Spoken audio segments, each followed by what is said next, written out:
Yes, of course the answer is a resounding yes. Do you want proof? I'm a living proof that males, foreign males, can also work here in Japan as care workers. Hi, I hope you're having a great day. Welcome back to NikkoVenture. There are a lot of things that comes to mind when one thinks of becoming a caregiver or working as a caregiver here in Japan. And one of those things is a question that goes something like this. Is caregiving in Japan a job exclusive to females alone? Although I already answered that question at the beginning of this video, it is undeniable that the population of foreign female care workers in this country outnumbers that of males, foreign males. In the two separate facilities I worked, female care workers, foreign and otherwise, clearly dominated those workplaces. Another fact that should not also be ignored is that Japanese companies, which facilitates Japanese nursing homes, has a strong tendency to choose females over males when hiring foreign personnel. That includes the company I'm working at right now. As a matter of fact, I'm the only foreign male care worker in my facility. The huge question is, why? In this video, allow me to discuss the various reasons why female caregivers dominate this field and why did I almost never got to come and work here in Japan. Breadwinners and caregivers. Historically, Japan has a huge gap between its two genders. Husbands tend to be the one who earns money to support the family, typically the sole one. While wives were typical housewives, they're stuck with the household chores and taking care of the young and the old. That is, their children and the grandparents. At that time, it was difficult for females to get a job outside of the home since at that time, the outside world is male-dominated. Though that gap is getting narrower, bit by bit, centuries of rigid gender norms have automatically given Japanese women the roles of housewives and caregivers. No more, no less. That's why some women in this country doesn't want to get married because by doing so, they'll end up stuck in the four corners of their house, left to look after their children, then the grandparents after that.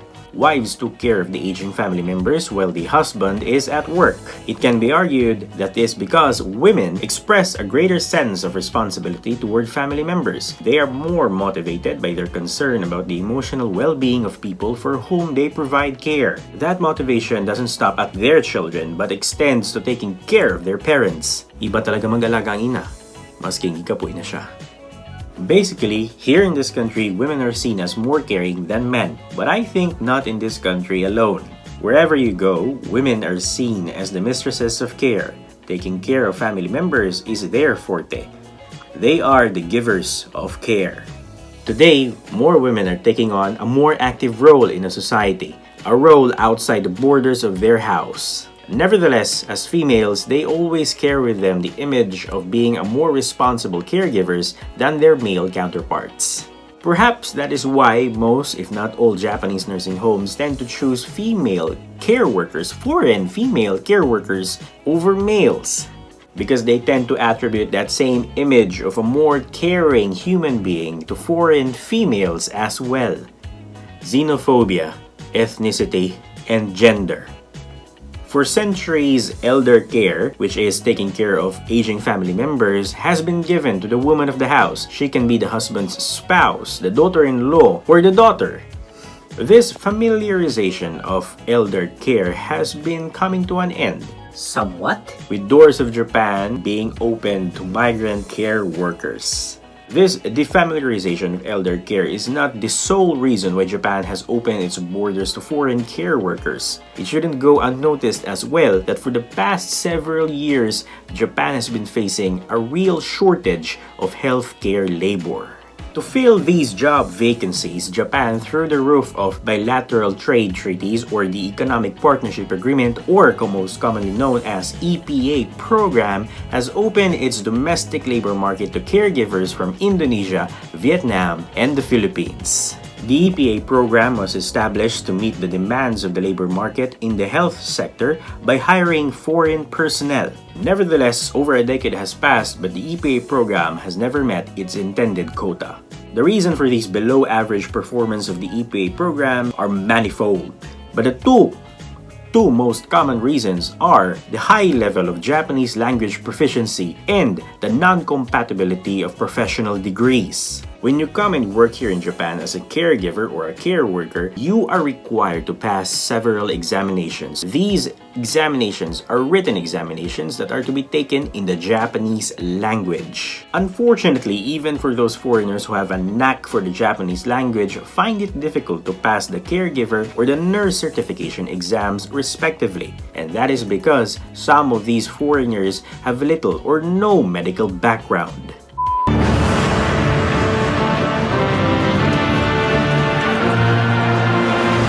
It should be noted that Japanese nursing homes don't hire foreign care workers willfully. They do this in as careful a manner as possible. Consultations with the board committee, the staff, and families are not uncommon. And despite the changes this country has undergone since the World Wars, there are still Japanese people with a strong xenophobic tendencies. Nevertheless, despite these xenophobic tendencies, hiring foreign care workers is virtually inevitable. So, they sometimes compromise by hiring foreign female care workers exclusively. In such cases, hiring foreign male caregivers is next to impossible, as it would add gender as yet another issue aside from the differences in ethnicity. Why would it be an issue? Foreign females are often hired because despite the differences in ethnicity, females are often seen as more reliable caregivers than the male counterparts. I'm not a reliable caregiver. No males beyond this point. Allow me to share my experience, my personal experience concerning these female over male care workers here in Japan.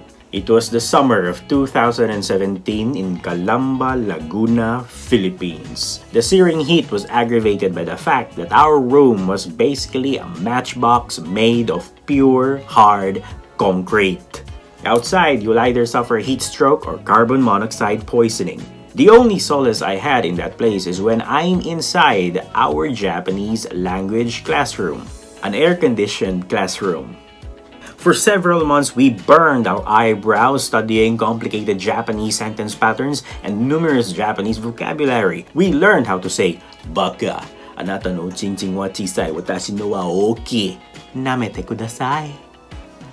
We did all that and more, expecting that we'll get selected under the EPA program and have jobs here in Japan. We expected that because that's basically what we were told at the beginning of their language program. I'm not mad. I am not. That's a long time ago. I am not mad. Unfortunately, 99% of us were not selected to be matched with Japanese employers under the EPA program. We cried a lot.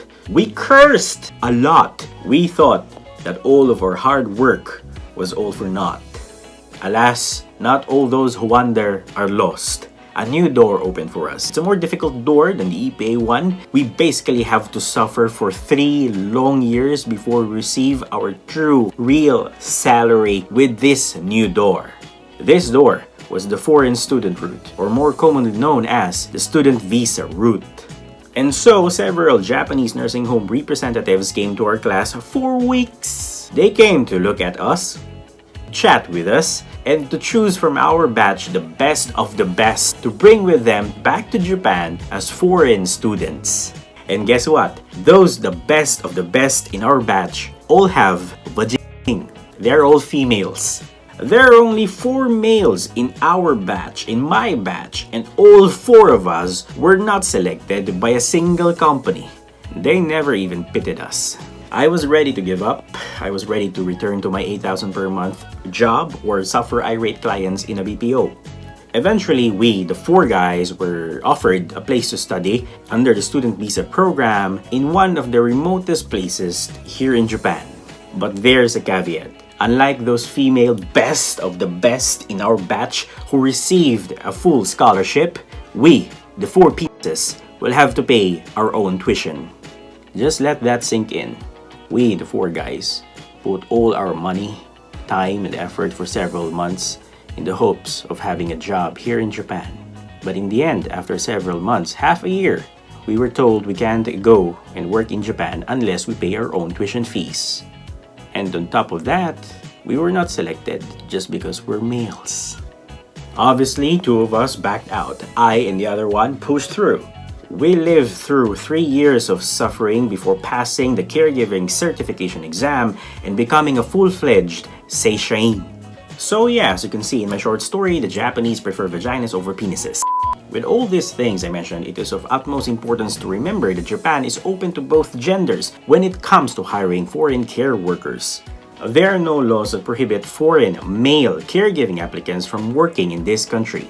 It's just that not all companies here in this country would want a foreign male care worker among their staff. It all depends on the hiring company's policy and preference. The agencies in your home country only follows the hiring company's preferences. If the hiring company says that they will only hire exclusive female foreign care workers, then I suggest you find another agency with a more open-minded hiring company. Second, the reason why this field is dominated by female care workers is manifold, but it boils down to the rigid gender norms that have been existing since time immemorial. Yes, this job requires feminine compassion, but males can also be compassionate as well. And the laborious tasks this job has requires masculinity, a lot of it. So that's it. I hope you've learned something in this video and enjoyed its presentation as well. If I offended some of you with my choice of words, sumimasen. Don't forget to click that like button, share this video with an interested friend, and of course, leave a comment. And if you haven't subscribed yet, kindly subscribe. Thank you for your time. See you in the next video. Bye-bye. Bye-bye.